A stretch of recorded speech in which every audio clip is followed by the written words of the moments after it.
Let's go over the best render settings in After Effects for YouTube. These steps will help you export your video in great quality while keeping the file size manageable. Start by selecting your composition.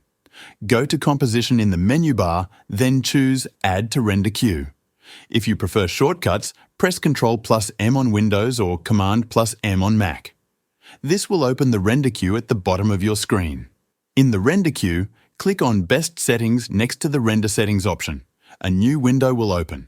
Set the quality to best and the resolution to full for maximum clarity. Once you're done, click OK.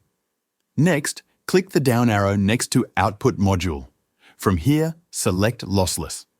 Once done, click the blue Lossless option to open the Output Module settings. For the format, choose QuickTime Movie if you have QuickTime installed.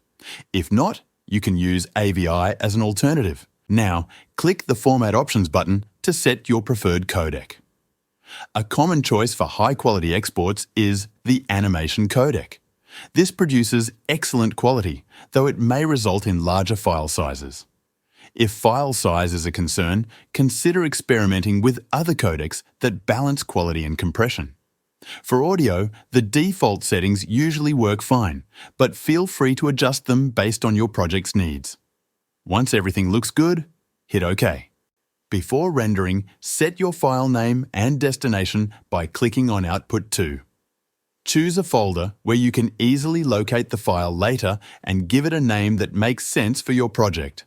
Finally, press the Render button on the far right to start exporting.